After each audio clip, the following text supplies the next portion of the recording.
Tonight, Eric Rowan is in his bag, Liv Morgan is going through some things, and Seth Rollins is now your new #1 contender for the United States Championship. We talk about all that tonight on the Monday Night Raw After Show and AfterBuzTV. Let's go. I'm Maria Menounos, and you're tuned in to AfterBuzTV, the ESPN of TV talk. Now, let the buzz begin. Yo, what's going on, everybody? Happy holidays! The final Monday Night Raw After Show of the year. Waiting for that Mac Lee's to drop. Yes, feeling all sensual because he's so photogenic. How are you doing, everyone? My name is Flobo Boyce, and thank you so much for keeping me in your life and on your second screens. Monday Night Raw comes to you live from Des Moines, Iowa. We're doing the after show right here in Los Angeles, California. We got matches, we got promos, and we have a whole new landscape change one day removed from TLC. But before we get into all of that, let's introduce our all-star holiday panel. On my far, far left, this is the voice of the AEW Dynamite After Show and Santa Claus's sexier cousin, Mr. Jack Farmer. Ho, ho, ho! How you doing, buddy? How's it going, man? How's your weekend? Good? It was solid. It was a good one. Yeah, it was a good one. Christmas shopping all done? Yeah, I'm done. Amazon makes it so easy. Just putting over sponsors over time. And on his right, she is the Emmy-nominated person who's so good at what she does, she hasn't got a lump of coal since 1998. Give it up for Miss Emily May. Hey, Merry Christmas, Happy Holidays, everyone. Hey. What'd you do in So 98? excited. Yeah. I don't know, I gotta remember. She put her eye out. Also, I want to say thank you so much for those people in the chat interacting with us. Dang MQ, Eric Clark, Joseph Boza. Your comments are appreciated. And Haywood Wong, appreciate the fact you promote the shows more than I do. Yes. I just hit retweet. It's so simple for me. So from the Thank bottom of my you. heart, thank you so much. I am so thankful. Guys, Monday Night Raw. Overall thoughts on what happened today. Oh my god, well, first I have to say I love your headpiece. Oh, this whole thing? It's so cute. Yeah. I love how we brought the Christmas spirit, the holiday spirit, Yeah. all the giving. All the hollies roll into one? Yeah. Yeah. Sorry, didn't mean to interrupt, but No, I just for had to sure. say y'all look good. Overall thoughts, Oh. y'all fly. See you next week, everybody. Oh, that's, You guys look great in studio. I'm just wearing a Dodger hat here in the booth. Hey, Dodgers, you gotta represent. Wait, is that the guy who's super kicking around the Christmas tree, Josh Alonso? Oh, yes, it is. And super kicking it in the booth, too. So, Yeah. how it grows. So glad you're in the booth, man. Appreciate it. Thoughts of the Raw tonight, though?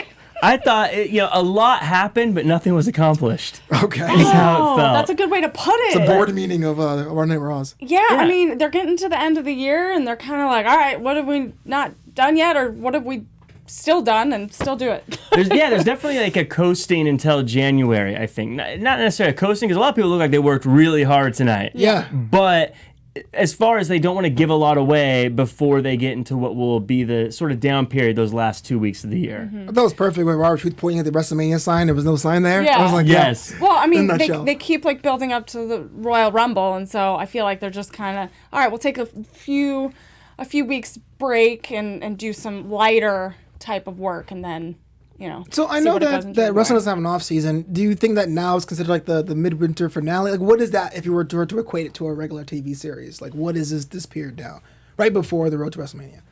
I think the build up to TLC through January 1st is a bit of the midwinter break. Okay. Yeah. Let's look at it as a positive. Okay. We are almost to the true build to the Royal Rumble. It is almost WrestleMania season. The road to the road. And this is what we do it for. I am so excited. Yeah. We're just about there. This is like preseason football. Yeah, that's true. I feel like love we're it. getting our nachos ready, we're getting the guacamole, and we're ready for April. I believe you with the hats We're on. gonna I build. think- Yeah. Yeah! I know Emily and I, we were both on the TLC, were on TLC, after show. But Jack Farmer, just overall thoughts about last night's event and how it rolled in today. Just thoughts about the pay-per-view? Sort of the same as with Raw. I thought the matches were amazing last night. It didn't feel like anything happened that was necessary last night, but the matches I thought were great. There was a lot of really good stuff. I loved Buddy Murphy and Aleister Black. I thought the yeah. women's tag team match, regardless of some of the stuff that happened during that match was really, really good. Lots of good stuff. I thought it was a good show. I don't know if WWE needs to keep doing a TLC, though. I mean, are people still actually buying pay-per-views, or are they still just watching it on the network for free anyways? I don't know. I would love to look at that, at those numbers and see. That's interesting. something. We were chatting about that, trying to figure out, like, are people really tuning in? Special events or whatnot. I know some international countries don't even have the network yet, so they have to have pay-per-views. But as far as the United States is concerned, I think majority of us are watching on the network. But top story tonight, the United States title gets a lot of love tonight. I guess because Brock Lesnar is off on a beach sipping mojito somewhere. We have a huge gauntlet match, which turned out to be inconsequential. Before we knew that, though, think about this. You had Akira Tozawa, you had Ricochet, Matt Hardy, Humberto Carrillo, Andrade, all in R-Truth gunning for the United States title. Is this a part of a rehabilitation, or do you think this is kind of more of the stopgap measure we've been seeing as filling in an episode of Raw? So there was so much happening in this gauntlet match. I feel like there was a couple, like with R-Truth, and I feel like some of the moments were not as deliberate and needed.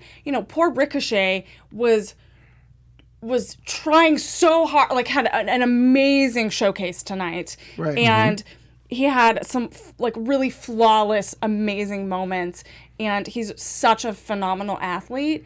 And it was a great highlight for him. But then in the end, it fell flat for me because it felt so like, what was the point of that? Because it ended in such an odd way for me. So, Jack, does it matter the match itself was longer than a CVS receipt? Did that make you feel a little less enjoying about the match? Besides the end, I think a lot of people will say they weren't a fan of the end. Yeah. But as you say, before we knew that, I thought this match was booked perfectly. Yeah. Because you had Tozawa looked like he's a great sort of mid-card, lower mid-card guy. He was justified. Now he's being justified being used in matches with guys like Aleister Black later or earlier and Buddy Murphy. I thought a win over Matt Hardy for Ricochet. Matt Hardy's not at his prime, but Matt Hardy's still a name for Ricochet to go over. Ricochet looked like an absolute stud tonight. Yeah. And I thought Humberto Carrillo also came off looking just amazing. He's so clean in his moves. I was sold on him. And are you finally sold on Humberto Carrillo? No, he obviously needs character work, but his. And I've never been against him as a wrestler. I've always said I think his moonsault is one of the prettiest moonsaults we've seen in a long, long time. I think a lot of his work in general is just really clean, and his moves look really smooth. For me, it's the character work I think he needs. And a lot of my gripe with him was more, why isn't Cedric Alexander taking this spot? They built him up and primed him for that, right. And it would have felt more natural as opposed to this guy just being shoved in out of nowhere and then Cedric being pulled back. Sure. Yeah, I mean, I feel like Carrillo and Ricochet, they were very well matched, and that they enhanced each other by bringing the strengths of each other out. Right. And I think it created a really good arc, and the match, those moments were really good because they were able to bring that out in each other. And like I said, I think with this match, too, it's very clear where they can go with it now. Because obviously Alberto Del Rio, he shows up, but the Rona's here. Andrade. Wow, they're just not interchangeable? We'll fix it in post. Andrade and Humberto Carrillo, they clearly are building their feud. I think, like I said, we've got Tozawa better being able to be used now. You've got Matt Hardy against putting people over. That's where he's at in his career, which is really good for him to be doing. And Ricochet's still open to whatever the next thing is for him. So I thought it was a great use of the match. Yeah, we were talking about Matt Hardy and having that type of like mentorship relationship with a lot of the younger wrestlers and helping them, learning from the best is one of the best things you can do. And so having these matches with Matt Hardy and some of these veterans, I think is so important for the talent learning to kind of figure out their place on the main roster. That's a good point. And let's talk about this tangent here with Seth Rollins. The guy who just tried his hardest. You guys didn't believe in him and all that. Looks like he went from a guy who was all about talk with his boys. The AOP now is getting himself inserted into the United States title division. Besides the fact he just announced himself as number one contender, even though the whole gauntlet match went to crap. How do you feel about Seth Rollins going for the U.S. title, Emily? I mean, I think he's the only one that could really demand that You know, he's the leader in the locker room, and he's gonna have to go out there and he has to demand it. And I feel like that's the only way this would make sense, would be for him to demand it. And even though I didn't like it, I didn't want it to happen that way, but it did, and I think it's going to be interesting to see what happens. Interesting. Jack? I think, heel Seth Rollins is like going home for the holidays. It just feels right. It's comforting. It's good. I enjoy it so working much. Or you can feel the opposite and you're like anxious and scared. This just feels right, doesn't it? Doesn't it, everyone? Doesn't it just feel right? It's engaging, yes. Feel like what we needed from Rollins for so long. I definitely feel like so good. You're opening that present on Christmas morning and saying, this is what I wanted my whole life. Right. And we get it with Seth It's like when Rollins. you go back home, and even though some of the street signs may have changed, you can still find your way around. It's natural. This is the way it's meant to be. Seth Rollins, thank you so much for bringing it. For bringing it back to the way you should be. Do you think he's passing out coal? He's probably passing out coal. I am way behind on the holiday analogies and metaphors. Yeah, I feel you like need you to guys pick totally it up. It's cold? I got nothing. I'm sorry. I'm sorry. No, but the idea, granted, Brock Lesnar's a part-time talent. He's a WWE champion. And Kevin Owens is in the wings somewhere. Does that actually hurt or enhance the feud, having the United States title be a part of that? Let's assume that Seth Rollins becomes the United States champion. Will that add to that feud, or does it really need it? I don't think he's going to win it either. Fair. I think this is just it's the as you had mentioned, it's the mid-season finale before going into the biggest time of the year. Into the biggest time of the year. Because again, they're not going to be doing big things on Christmas and New Year's and all that. It's going to be smaller shows. This is just that little thing. That match isn't going to end clean. It's going to end with the AOP getting involved, and then Kevin Owens probably running out. Yeah.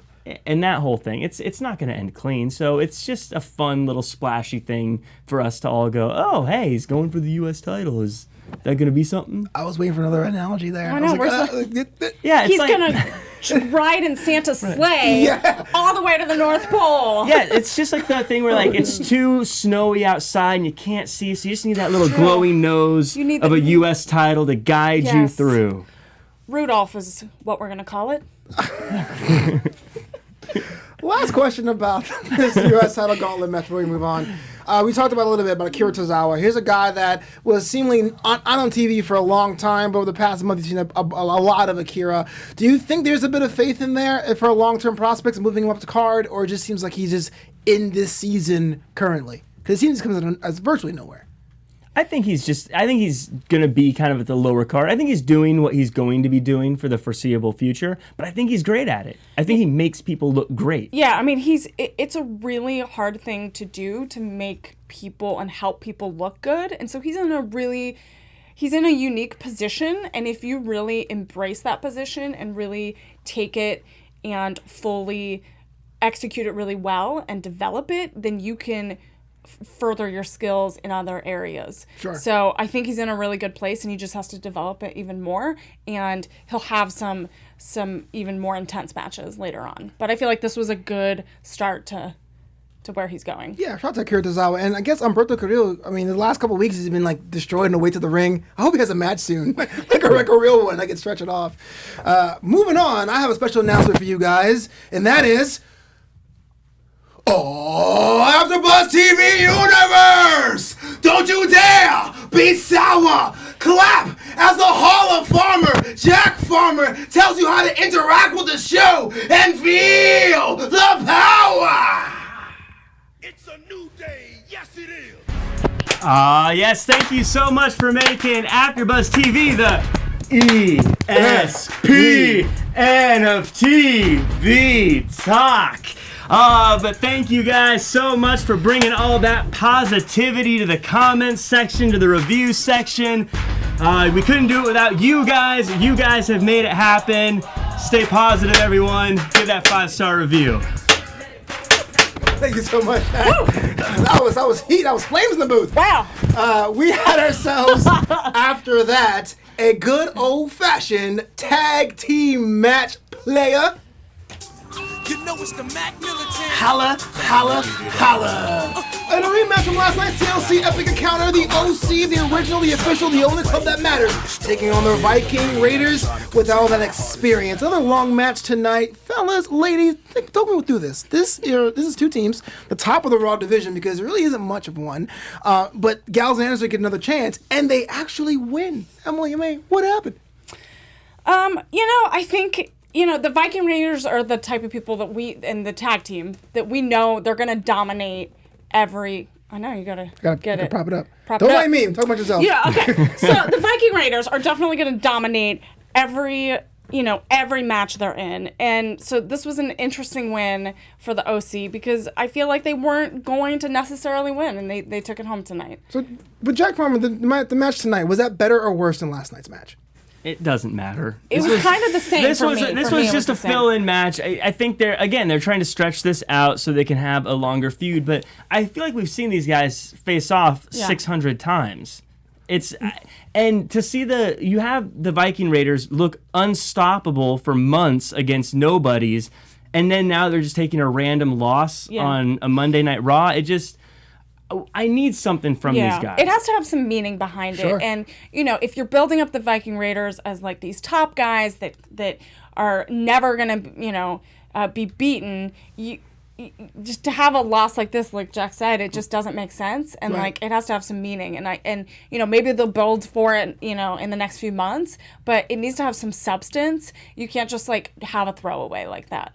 And I felt like I've seen it before. I've seen it, 50 million times, this type of match where these, brooding tag teams are going at it with some of the basic moves that we've seen over and over again, week by week. That's definitely true. And I guess the follow-up question is, with this match and the next match we're going to talk about now, the AJ Styles versus Randy Orton match, does it seem like the OC is being reheated? Do you think they're becoming rebuilt to be a threat? Or are we just doing it, again, for week to week, what seems with the end of the season, it looks like? No, they're spelling the end of the OC with AOP. Yeah. Because right now, the OC is kind of redundant with Seth Rollins and AOP, but Seth Rollins and AOP seem like a bigger threat and a cooler group. Right. So I think OC's time is very limited. Yeah, well, I mean, Seth Rollins keeps building them up in a way that they're like, okay, we're gonna team up, and they're not creating a faction. I'm not gonna say that, but they're teaming up in some way, and he keeps saying it in his promos, and they're going out there and they're like destroying and causing trouble. And so I'm wondering if it's gonna shift later on, that kind of dynamic, and so maybe one will fade away, like maybe the OC will fade away, and then this is totally me being a fanboy here, but is it the fact they strayed away from calling them a variant of the club kind of hurt them in the long run? I think they just never took them seriously. They never really pushed them like they were a dangerous, legitimate threat. They just lived off of what AJ Styles is, and they didn't have them destroying people. They just goofed around backstage, and now it's, in my opinion, it's too late, or it'll be a year worth of rebuild before I take them seriously again. I like their look. I like the energy they bring. But I just feel like the story and foundation they're kind of like riding on the coattails of AJ Styles. Yeah. And they're not given their true due in the limelight. So let's talk about that match, the main event, AJ Styles, Randy Orton, the WrestleMania rematch. Looked like it was great on paper. To me, though, it seemed kind of methodical, deliberate. Yeah. The pacing was pretty much... It told a story. Yeah. That's all you can ask for in the main event, but the poor Des Moines crowd were not feeling it. Jack Farmer, thoughts about the match and the fallout afterwards? Overall, something I've noticed with Raw lately is it seems like they do what feels like should be the main event at the end of Hour 2, and the end of Hour 3 is kind of like a mid-card main event. Okay. Because it seems like Seth Rollins is coming out at the end of Hour 2. He's challenging Rey Mysterio. That felt like the big moment of the night. Right. Where the AJ Styles Randy Orton feels like a mid-card thing with the Viking Raiders coming out and the OC there. That felt more like a mid-card finale. And that's how last week felt. And so I wonder if it's almost a new formatting thing, in my opinion, where it seems like they know people start to lose energy round 3 or Hour 3. Hour 3, right. Yeah. And so I wonder if they're saying, let's end Hour 2 strong, and then the people who are going to stick around will get something at the end, but we're not going to give them the biggest part of the show at the end because we lose so much energy at that point anyway. So it's the opposite of conventional thinking that it's 8 is a bonus hour and 9 to 11 is real Raw. You're saying 8 to 10 is the show and this is all bonus content.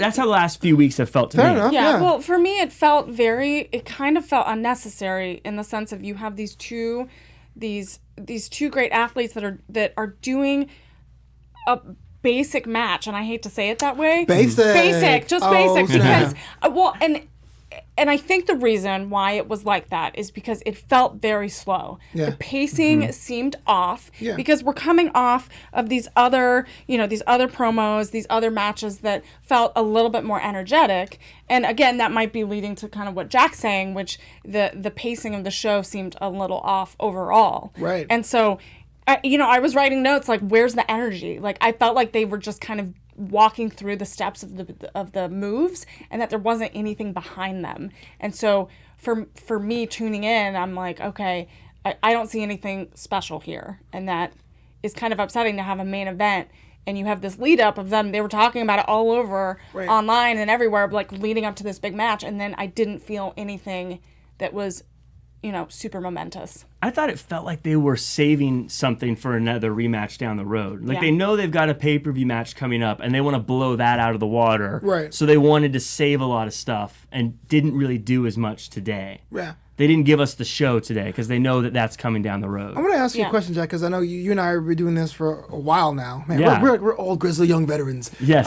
Do you think, like, just not approximate the episode, but like the time of the year where you're like, wow, this Raw main event was like pay-per-view level, almost like NXT. I feel every 2 weeks in NXT, you're like, wow, takeover light. But when was the last time on Raw you're like, yeah, that's the whatever Raw specific pay-per-view they have? Yeah, I do think it's this time of year. Like, I think they know that their ratings are going to go down this time of year. It's just a natural thing.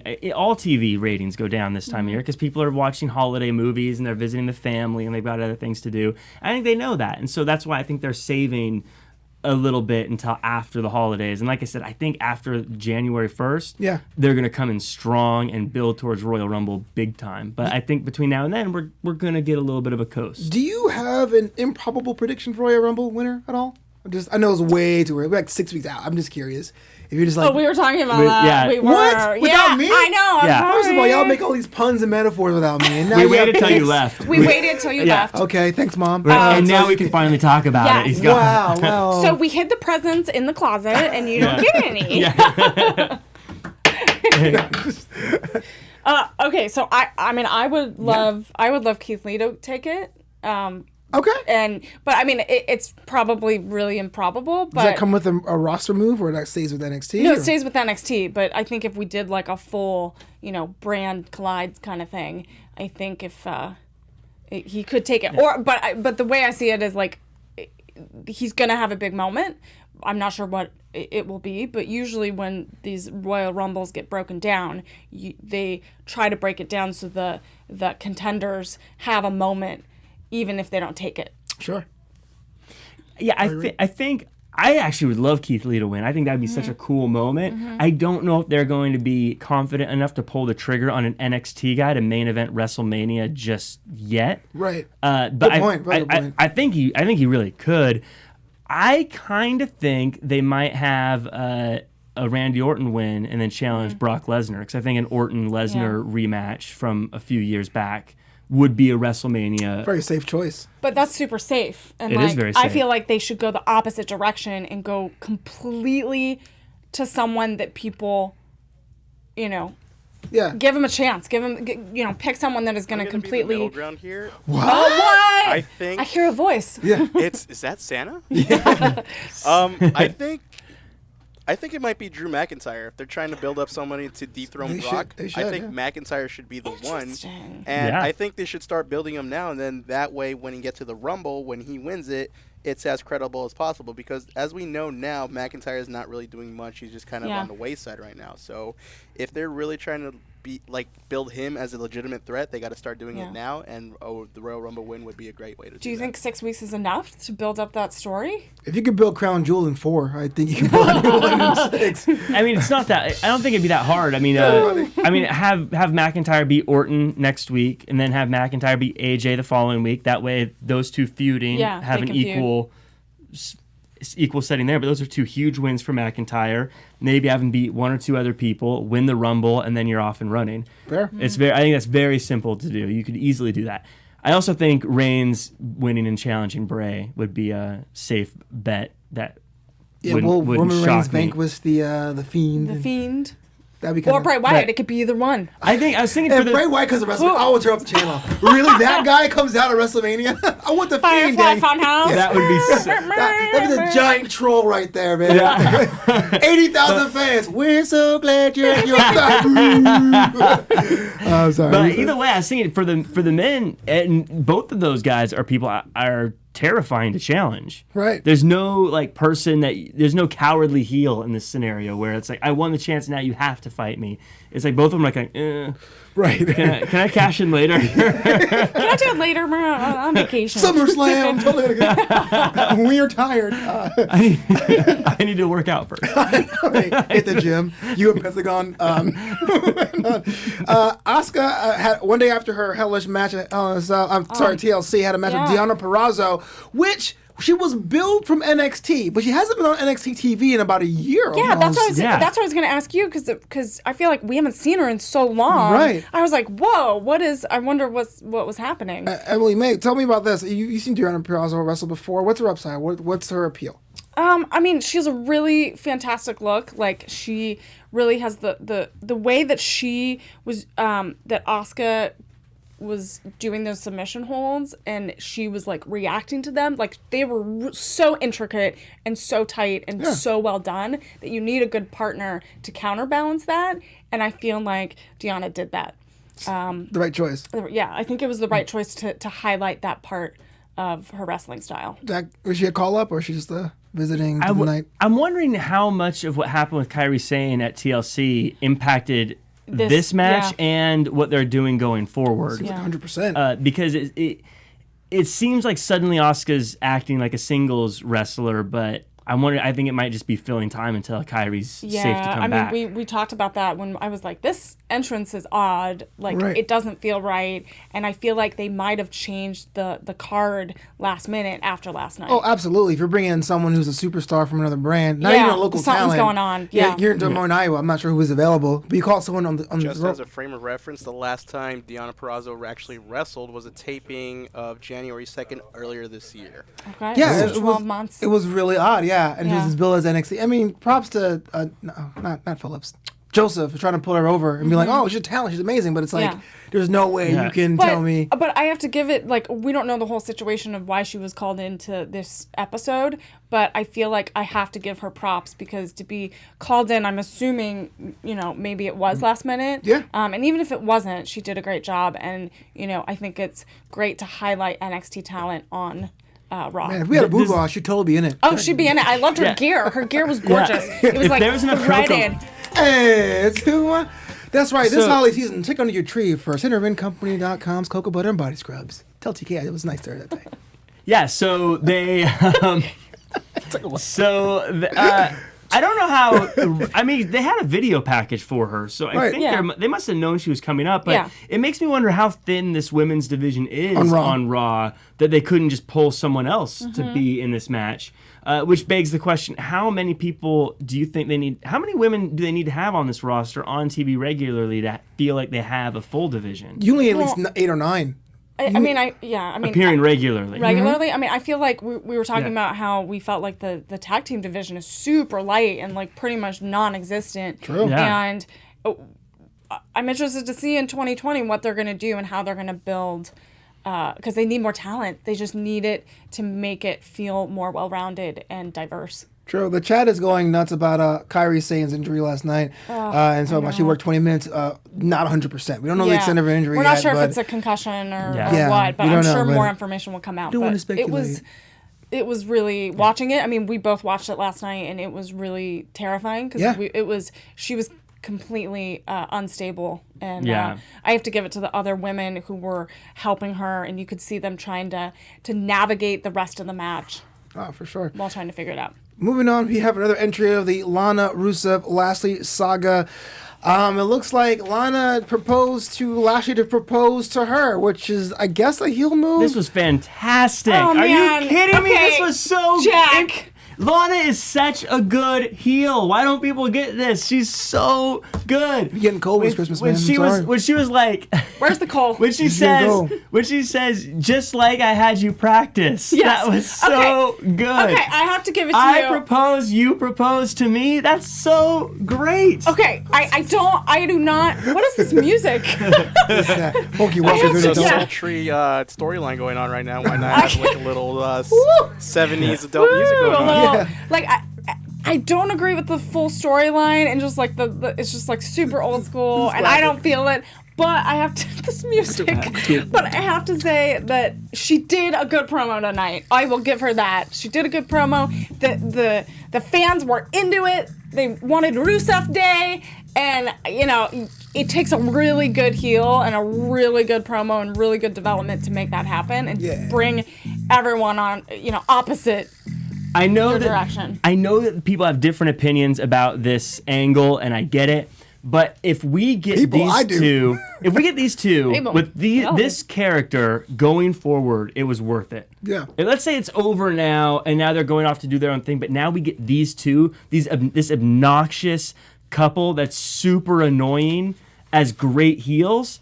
They're both over. They're both amazing heels right now. Well, they are, but like, what's going to happen? Is there like going to be a Raw wedding? Like, is there going to be a big thing? Of course, there's going to be a Raw wedding, and of course, it's going to go terribly. Wait, and of course, it's going to be amazing. Maybe they need a DJ. Maybe Lana, Lashley. Check me out at jackcfarmer.com and at Real Jack Farmer across all social media For all of your DJ needs. Why? Why do you guys do this to me? We sit here and you tell me that's a good angle. That's a good storyline. Bobby Lashley had an out today. If he said, I'm not going to do it, I'll go, finally, a good resolution to this thing that you can get out of it. But no, you want Raw weddings and confetti and funfetti and Eric Bischoff as an officiant. I love funfetti. Okay? I quit. You know what this is? This is Becky and Seth, when they realized it wasn't working because they were an obnoxious couple, they said, let's make an obnoxious couple and make them a great heel team. And now they've got one. And it's the talk of the town. We're going to see like a water cooler. Des Moines, Iowa. Who has a water cooler? We have a Brita. Okay, so... I only drink bubbly water. Bubbly water. On Switching Wednesdays. We're getting the holiday spirit, and now it's time for our Raw's Naughty or Nice list. See? Emily Ray, help me out here. All right, so we are going to break down Raw's Naughty or Nice list. So, as Santa's little helper, I've tried to break down a list. So, for my Raw Naughty starting off, we have Seth Rollins, built into that heel story. He's naughty. He is very naughty. Nice. He is naughty. I'll give it to you. He's on both sides of the list. He saved He saved his year by being a great heel tonight. Okay. What's the best piece of coal? He's going to get a little bit of coal and maybe a little present. So that coal will be a diamond someday. One Good day. sir. And then Lana and Lashley are on my naughty list. I'm sorry. You. I'm putting them on my naughty but list. But naughty in a sexy way. They have... Jack. They have been It's weird with the hat on when you say that. I got that's a little... Santa, why? They have been completely inappropriate. Poor Rusev. Totally, getting the horrible end on that Santa's list. Agreed. Yeah. And I have to say, Asuka's a little bit on my naughty list. Yeah. She's had some wins that were done with little... Never okay to spit in someone's face. But she fired her boss. That's cool. A little silver bell green mist, not working.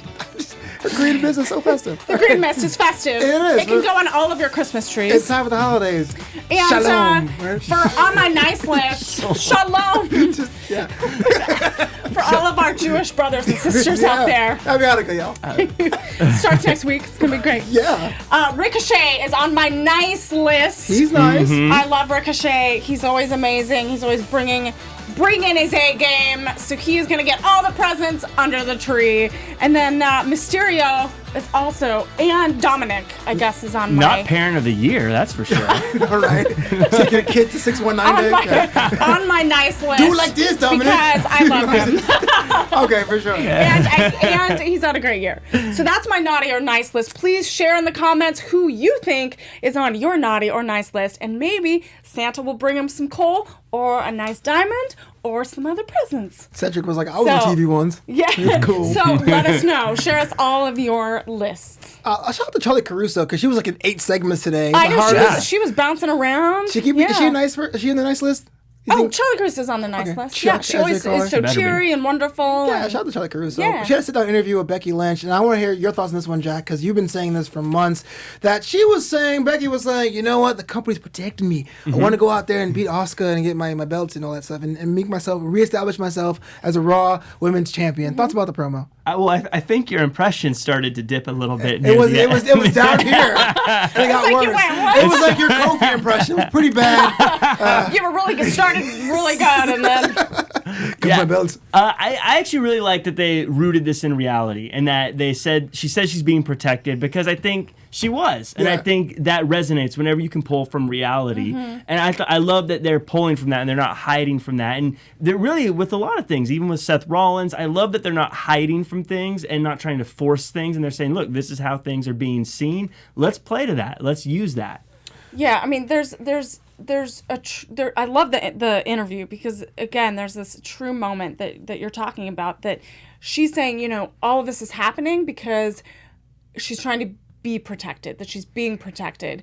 And so she has such strength and such power in the way that she works in the ring, and that she can take anyone out. Yeah. And so the fact that she's being challenged in the reversal of who she's not going against, I think, is an interesting contrast. There's an urban legend about the great one, Wayne Gretzky. Yeah. Saying that I wasn't really know it was time to retire when people were telling them that, hey, protect Wayne Gretzky because he's the great one. And he's like, if you guys are going to do that to me in hockey, I'm out. Right. I thought it was pretty cool that Becky had that same kind of mentality. And it does have that, because we are cynical. We're like, she's on the game this year, that kind of thing. But I thought it was pretty cool. But it is weird having Asuka be the one that has her number when Charlotte has beat Asuka so handily so many times in the past. But as she said, she's never beat Asuka, which is the thing. And I would love if Asuka beats Becky, not just because then Asuka would have both titles, which would be an amazing visual and really bring Asuka back to where she once was. But I would love to see more of the self-doubt in Becky and give her something more to say. Maybe I should have been protected. Maybe I'm not the man that I thought, that I thought I was. The man I thought I was. Yeah. It'd be a more interesting character than just coming in every time like, yeah, I won again. With every great story, there's and every great persona that you're creating, there's a vulnerability. And you can't always be at the top of your game, because that's not interesting. Ouch. And so, it's true. Yeah, sorry, LeBron you need to find, we're all human, we all make mistakes, we all are trying to find our place in the world, and she needs to have that vulnerability and weakness just a little bit. Okay. And I think they're building to that, and I think it's okay, and it's going to just make a stronger story. I just want to jump back to the Lana thing for a second, because the chat's totally turned heel on Jack. No, Jack, no. Jack's a heel. Oh, no. AfterBuzz TV Wrestling and Sports says that's not Jack Farmer, it's his evil twin Zach Farmer. Shout out to Josh in the booth for saying that. And Anissa Barr says no wonder Jack is part of the Inner Circle champion. So I guess. I think it's the hat. I think the hat is causing some. Santa, no. Santa heel Jack. I'm wearing a black jacket, representing just like Jim wearing the jacket. Oh no! I've got the facial hair. I'm turning heel. Super kick everyone. Tell me, come on, that is the most. Oh no! Not playing the King. No, we're not playing the King's Court. No. Yeah. No, we're not doing it. All hail, Jack. I love it. All hail, Jack Farmer. Speaking of promos that leading more questions than answers, Liv Morgan appeared out of nowhere at a bathtub, which, not to sound bad, I thought it was going to take a real dark left turn. Well, oh yeah, but it went fully right. I was a little nervous. I was like, "What are they doing here?" It felt like a little I was nervous. I was like, are they really going to a really dark side? Yeah, very dark. Yeah, very dark. I know we're grooving out to dark stuff. Yeah, But dark side. yeah. But like she talks about destroying herself, that she has to destroy herself first. Yeah. Before she kind of builds herself back up, and I'm wondering what that's. And she's been kind of alluding to it on Twitter a little bit too, and it definitely intrigues me. I'm glad it didn't finish as dark as it did, but it has shades of Emmalina. Jack, walk me through this. You remember the Emma, the do do do do do do do, and she was supposed to be brought up as this glam model, and it lasted all of 2 promos, and it became I'm just Emma again before she got released. What is this the Liv Morgan you thought we're going to see? And if it was or was not, what were you expecting? Well, I think everyone was expecting her to join the Firefly Funhouse. That seemed to be what everyone was saying. I think that's just because what we all wanted, because I think it played more into who she was as her character before. Right now, I don't think we've seen enough to make any judgments on what her character is going to be or what to expect. That's literally what we do. We judge. We sit here and judge every week. What are you talking about? Judge. Wait, gavel. Judge. Guilty. I mean, right now, she looks great. I thought the vignette was interesting. I'm excited to see where she goes with it and what it may do. Yeah. But I was always a Liv Morgan fan, so I'm excited she's back on TV. Yeah. I'm wondering if there's going to be more promos leading up, and like if she's just going to release, like they did with Firefly Funhouse, release a little bit more media into the social media world and kind of build it up, and just little snippets here and there into next year. Yeah, do you think does it matter if she's a face or heel because she was pressured to be someone who she wasn't? What sounds very heel-ish that matters. I think it doesn't matter as long as she'll probably be heel just because there's not many heels in the singles women's division right now for Raw. Right. Unless you turn Charlotte heel again and then you've got Becky Charlotte 6,000. Yeah, I mean it definitely had a feel of a heel. So. Yeah. I like to your point. I hope it's a bit of a slow burn there. I like to see it be rolled a little bit more because, I mean, she hasn't been seen in a match since the summer, I guess, when she took on Charlotte. No, the spring when the last shakeup, right? Yeah. So, but it needs to be methodical, and they need to think it out before and kind of plan it out before they do a big push. Yeah, I mean, Bray, if you even look at the proto vignettes where they show like this Merch of the Buzzard, I mean, it was going on like what 4 or 5 months. Yeah. The Firefly Funhouse was 8 weeks at least, and that's something that's almost unheard of in today's wrestling landscape. We want an answer now. I don't think we should have this Liv Morgan thing go 8 weeks though. I'm not saying that. I'm saying is there? Because I'm getting there. My next transition is about the whole Eric Rowan thing. Is there a balance there for stretching things out and decompressing storylines, or are we on a month or 6 week cycle where if we don't get an answer, we're kind of done? There's a balance. I think it depends on the type of character that they're building. And because we haven't seen Liv Morgan in such a long time, I think she needs a slightly longer build, but not so long where it's like 2 months and we're like, all right, this is like, we need a little bit more. Yeah. You need to give those snackable little moments that keep the fans watching and that will pay off in the end. So what can Eric Rowan do? Because we've seen the same cage bit last week, beat for beat. I was just going to say, that's where, exactly as you were saying, with as long as there's progression in the story, it can take more time. But right now, with Eric Rowan, there's no progression. What happened today is the same thing that happened last week and the week before and the week before that. Look, the Iron Claw is a cool finisher. I like seeing it. But at this point, the longer you wait to reveal what's in that cage, the better it has to be. Because if it was 1 week and then it turned out to be a gerbil and you're like, oh, it's my pet gerbil, don't mess with him, then you'd be like, whatever, that's cool. Now we're going on weeks and weeks and weeks. It's got to be an interesting thing now. If it's just a snake and you're like, okay, it's a snake now. What could it possibly be that would be interesting? I think anything else is a letdown. I don't know. I mean, I feel like I love the Iron Claw too, and like that was the only exciting thing I felt about this match. That like I was questioning whether we even needed it in this moment because it just in the show because it just led to really nothing, and like I didn't get any more information about what's in the cage, and everyone tries to like open it. That's the same thing that happens week by week. Why? If I'm Dante Leon and I've got my first ever chance to be on WWE Raw, why am I going to do the one thing that gets people murdered in public? Exactly. Do you think it was going to be revealed tonight? Was there a possibility? No. I had faith. No, I didn't think so. I had Christmas Day faith. Reference. I think they need to take notes like how Bray Wyatt revealed all of his characters in The Fiend, that like it needs to be such a good reveal. It needs to have like the creative juices behind it. I just feel like I'm not getting it here. There's nothing left. This is like the $1 million championship. There's nothing I can think of that'd be like, oh, it's new. Even the $1 million championship, like, great. We have already got a 24/7 title. Like, I don't know what it's going to be. I mean, who knows? It might be amazing, but the longer we wait, the better it has to be. Yeah, definitely. Like golden coupon, Corral coupons. Before we get out of here, Jack Farmer, where can the world find you online? Because this is the last Monday Night Raw after show of the year. So if you want of the year. So if you want to interact with you between now and January, where can the world find you online? Yeah, you can find me at jackcfarmer.com as well as at Real Jack Farmer across all social media. You will also see me on Wednesday. We're doing a double-decker of an episode. I'm going to do AEW Dynamite's after show at its usual time, as well as I'm going to be on the After 83 Weeks podcast. I get a chat with Eric Bischoff, and as a late period WCW historian, I am very excited about that. You guys need to tune in. That's amazing. I was like, I'm going to tune in. Yeah. So you can find me on all social media channels at Emily May Heller. On Wednesday, we're going to cover NXT, so check it out. The last one of the year as well here at AfterBuzz. Double main event. Come check it out, and let's have all the fun. Yeah, and of course, my name is Flobo Boyce. Also, I'm going to be this Wednesday on the NXT double main event. Adam Cole, bye-bye, Finn Balor Club. Check it out for that. You can follow me on social media at Flobo Boyce on Twitter, at Flobito on Instagram, and of course, Flobito.com. Until next time and until next year, buzz you later. Our founder, Kevin Undergaro, and me, Maria Menounos, would like to thank you for tuning in to AfterBuzzTV. Remember, we're not just the first, we're the biggest in the world, and we're the only destination for all your favorite TV shows. Whatever you crave, we've got it. So go to AfterBuzzTV.com and check out our lineup. Buzz you later. The views expressed herein are those of the hosts only and do not necessarily reflect the views of AfterBuzz TV or its owners or principals.